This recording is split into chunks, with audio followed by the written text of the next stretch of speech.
माँ से मंत्र दीक्षा। मैंने तब तक मंत्र दीक्षा नहीं ली थी और मन में श्री माँ से ही पाने की इच्छा थी, परंतु मैं इस विश्वास के साथ उनकी दया की प्रतीक्षा कर रहा था कि उनकी इच्छा होने पर ठीक योगायोग हो जाएगा। एक दिन पूज्य खोका महाराज स्वामी सुबोधानंद ने कहा, अजी तुम दीक्षा ले लो ना, माँ अभी उद्बोधन में विराज रही हैं, तुम्हारी क्या इच्छा है? मैंने कहा, महाराज इच्छा तो है ही, परंतु आपकी अनुमति की प्रतीक्षा थी। अगले दिन कृष्णलाल महाराज धीरानंद जी मठ में आए थे और ऊपर के कमरे में पूज्य महापुरुष महाराज के साथ बातें कर रहे थे। खोका महाराज मुझे उनके पास ले गए और बताया कि इसकी इच्छा माँ से दीक्षा लेने की है। महापुरुष महाराज ने सहमति तो दी, परंतु थोड़े गंभीर हो गए। पूज्य कृष्णलाल महाराज ने श्री माँ से अनुमति लेकर मुझे सूचित किया, आगामी राखी पूर्णिमा के दिन श्री माँ दीक्षा देंगी, तैयार होकर आना। गुरुवार 22 अगस्त 1918 को पूर्णिमा के दिन सुबह स्नान आदि करके पुष्प आदि लेकर मैं उद्बोधन पहुंच गया। श्री माँ ने पूजा आदि समाप्त करने के बाद मुझे बुला भेजा और अपने सामने के आसन पर बैठाकर, बड़े आश्चर्य की बात है, मेरी गर्भधारिणी माँ जिनके चरणों में मुझे सौंप गई थी, उन्हीं काली का मंत्र दिया और आशीर्वाद देते हुए कहा, भक्ति हो भगवान की कृपा प्राप्त हो। मैं बोला, माँ गुरु दक्षिणा में क्या दूँ, मेरे पास तो कुछ भी नहीं है, इसीलिए ये फूल लाया हूँ, स्वीकार कीजिए। माँ ने हंसते हुए मेरे हाथ में एक हरितकी देकर कहा, दक्षिणा दो। मैंने फूल और वही हरितकी उन्हें दक्षिणा के रूप में दिया। प्रसन्नमयी माँ ने प्रसन्न होकर पुनः आशीर्वाद दिया और उस दिन वहीं प्रसाद पाने का आदेश दिया। भोजन के समय उन्होंने मेरे लिए अपना प्रसाद भी भेज दिया। मैं सोचने लगा, माँ में कितनी दया है, मेरे समान अशुद्ध मन तथा निकम्मे पुत्र पर भी इतनी दया की। उन्हीं की चीज उन्हें दक्षिणा के रूप में दी।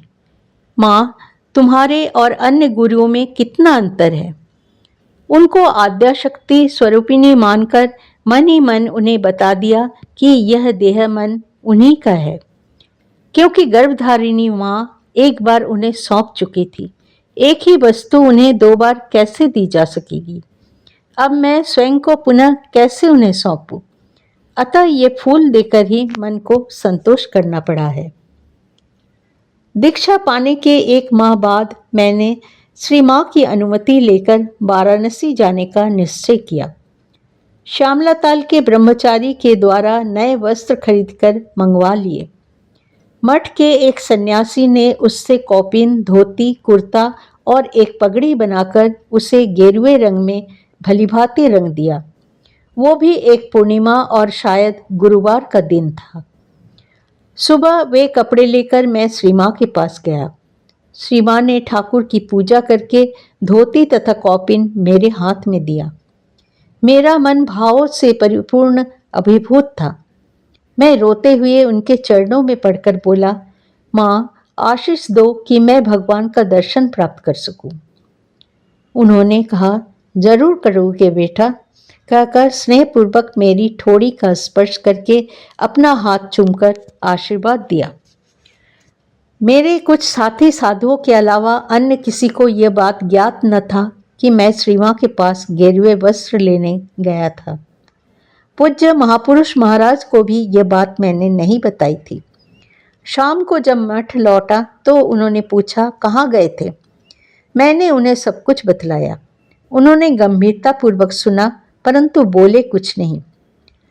ब्रह्मचारी नव को बार बार अनुरोध करने पर भी वे हिसाब नहीं समझ रहे थे। कोई न कोई बहाना बनाकर टाल रहे थे। मेरा धैर्य अपनी सीमा तक जा पहुंचा। मैंने कहा, यदि 2-1 दिन में हिसाब नहीं समझ लेते तो मैं चला जाऊंगा और तब मुझे दोष मत देना। उन्होंने कहा, यदि जा सकते हो तो जाओ, पर जाना कोई आसान काम नहीं है। मैंने पूज्य महापुरुष महाराज को सूचित किया कि ब्रह्मचारी नव हिसाब नहीं संभाल रहे हैं और कहा, मेरी काशी जाने की प्रबल इच्छा हो रही है। वे बोले, उसे हिसाब समझा कर चले जाओ। मैंने एक बार फिर ब्रह्मचारी नव से अनुरोध किया, लेकिन वही ढाक के 3 पात। अब मेरा धैर्य चूक चुका था। एक बंधन से निकलकर दूसरे बंधन में। यहाँ स्वाधीनता ही क्या है? ऐसे व्यक्ति के साथ मेरे लिए काम करना कठिन था। घर में मुझे काफ़ी स्वाधीनता थी। मुझे किसी ने कोई काम करने में या कहीं जाने में बाधा नहीं डाली थी। वैसे ईश्वर की कृपा से मैंने कभी कोई बुरा काम नहीं किया था, इसलिए सबको मुझ पर भरोसा था। कम आयु से ही मैं अपनी इच्छानुसार अकेले विभिन्न स्थानों में गया हूँ और अपनी इच्छानुसार लौटा हूँ। विशेष आवश्यक होते हुए बिना पिता कभी कुछ नहीं कहते। बहुत हुआ तो इतना ही, उचित समझते हो तो जाओ या उचित समझते हो तो करो। यहाँ यह सोचकर आया था कि उससे भी अधिक आज़ादी में रहूँगा, लेकिन हे प्रभु, तुमने मुझे यह किस बंधन में डाल दिया? पूज्य महापुरुष महाराज आदेश दे रहे हैं तो भी ये उनकी बात नहीं मान रहे हैं। अब मेरे धैर्य का बांध टूट चुका था। वाराणसी की ओर प्रस्थान। अगले दिन संध्या आरती के बाद मंदिर में ठाकुर को प्रणाम करके बिना किसी को बताए जय दुर्गा कहकर निकल पड़ा। सिर्फ मेरे एक स्नेही ब्रह्मचारी को इस बात की जानकारी थी। रास्ते में मैं कुछ भजन गाते हुए जा रहा था। बंगला भजनों का भावार्थ, दिन डूब रहा है, रात आसन्न है और श्री दुर्गा कहकर पार होने निकला हूँ। मेरी जीर्ण शीर्ण नाव है और माँ तुम्हें इसकी खेवैया हो तो भी वो डूब रही है। माँ तारा मुझे तराओ। माँ सब कुछ तुम्हारी ही इच्छा से होता है और हे मेरी माँ तुम ही तारने वाली हो। इस प्रकार मैं क्रमशः हावड़ा स्टेशन पर जा पहुंचा। पिता से अंतिम भेंट। यहाँ पर एक अन्य बात का उल्लेख कर देना भी मैं उचित समझता हूँ। मेरे मठ में सम्मिलित हो जाने के बाद मेरे एक चचेरे बड़े भाई ललित बाबू भी प्राय मठ में आने जाने लगे थे और वे पूज्य बाबूराम महाराज, राजा महाराज तथा महापुरुष जी के साथ भली भांति परिचित हो गए थे। उन्होंने मेरे मठ में आने की बात पिताजी को बता दी थी। सुनकर मेरे पिता ने उन्हीं की मार्फत मुझे एक बार मिलने की इच्छा की। जिस दिन मुझे श्री माँ से गेरुआ वस्त्र मिला था, उसी दिन सुबह मैं उनसे मिलने गया। वे मुझे देखकर रोने लगे और कहा, बेटा और कितने दिन यह शरीर रहेगा? तब तक यदि थोड़ा धैर्यपूर्वक रहते तो इस वृद्धावस्था में इतना कष्ट न भोगना पड़ता। मुझे मालूम था कि तुम गृहस्थी में नहीं रहोगे, तो भी सबका तुम पर प्रेम तथा विश्वास है और तुम जानते हो कि इसी कारण मैंने वसीयतनामे को तुम्हारे ही अधीन रखा है तथा संपत्ति में तुम्हारा हिस्सा भी दिया है।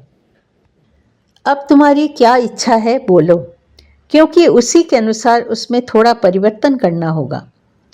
मैंने कहा, मैंने तो आपसे तभी कह दिया था कि मुझे कुछ नहीं चाहिए और अब भी यही कहता हूँ कि मुझे कुछ नहीं चाहिए। मुझे आशीर्वाद दीजिए ताकि मैं भला रह सकूं और ईश्वर को कभी न भूलूं।